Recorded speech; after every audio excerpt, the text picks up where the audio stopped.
একদিকে যখন আইএম এর তরফে দেশ জুড়ে কর্মবিরতির ডাক দেওয়া হয়েছে, এর পাশাপাশি তারা এই মুহূর্তে কলকাতায় একটি মিছিল বের করেছেন। সরাসরি আমাদের সঙ্গে এই মুহূর্তে রয়েছে আমাদের প্রতিনিধি সন্দীপ সরকার। সন্দীপ, দেখাও ছবিটা।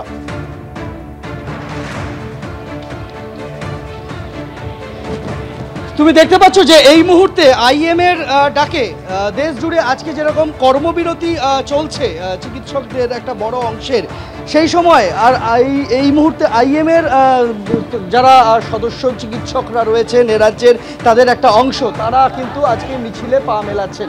আমরা দেখতে পাচ্ছি যে বিভিন্ন প্রান্ত থেকে চিকিৎসকরা এসেছেন এবং চিকিৎসকেরা এসে আজকের এই মিছিলে তাদের সমর্থন বার্তা পৌঁছে দিচ্ছেন এবং তাদের সেই সমর্থন বার্তা এবং তাদের এই প্রতিবাদের স্বর, এই দুটোই কিন্তু এই মুহূর্তে সেন্ট্রাল এভিনিউতে ধ্বনিত হচ্ছে। আরজিকর মেডিকেল কলেজ হাসপাতাল থেকে বেরিয়ে এই মিছিল কিন্তু পায়ে পায়ে কলকাতা মেডিকেল কলেজের দিকে এগিয়ে যাচ্ছে। সেখানে একদিকে যেরকম সিনিয়র চিকিৎসকেরা রয়েছেন, আমরা দেখতে পাচ্ছি যে বহু জুনিয়র চিকিৎসক তারাও কিন্তু আজকের এই মিছিলে সামিল হয়েছেন। যারা রয়েছেন তাদের মধ্যে কয়েকজনের সাথে কথা বলে নেব। শিবব্রতদা, আজকের এই মিছিল একটা সম্পূর্ণ অন্য কল, আপনারা কি বার্তাটা পৌঁছাতে চাইছেন?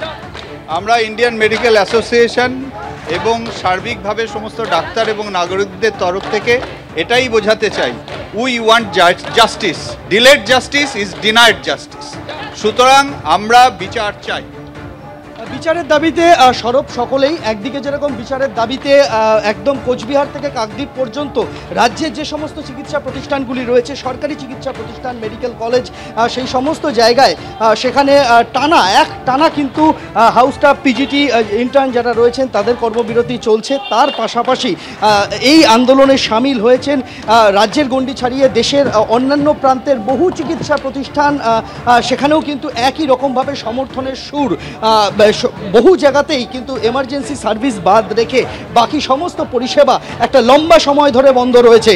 আর আজকে তো 24 ঘন্টার কর্মবিরতির ডাক দেওয়া হয়েছে দেশের চিকিৎসকদের সর্ববৃহৎ সংগঠন আইএম এর তরফে। ফলে স্বাভাবিকভাবেই এই ডাকে আজকে ব্যাপক সাড়া বলা যেতে পারে। তুমি এই ভিড়টা দেখলেই বুঝতে পারবে, যেখানে প্রবীণ চিকিৎসকেরা যেমন সামিল হয়েছেন, তার পাশাপাশি পা মেলাচ্ছেন তরুণ প্রজন্মের যারা চিকিৎসকরা রয়েছেন তারা। এবং অবশ্যই আজকে গত কয়েকদিন ধরে যেভাবে দফায় দফায় আমরা দেখেছি যে চিকিৎসক মহলের একটা বড় অংশ প্রতিবাদে পথে নেমেছেন, তা কিন্তু আন্দোলনকারীদের এই যে দাবি, সেই দাবিগুলোকে আরও জোরালো করছে এবং সেই দাবি পূরণের তাগিদেই এই মুহূর্তে পথে চিকিৎসক সমাজের একটা বড় অংশ।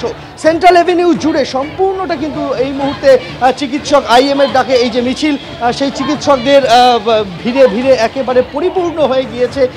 এই মিছিল 3:30 নাগাদ বের হয়েছে আরজিকর মেডিকেল কলেজ হাসপাতাল থেকে এবং পায়ে পায়ে এই মুহূর্তে শোভাবাজারের দিকে এগিয়ে চলেছে এই মিছিল। ধন্যবাদ সন্দীপ।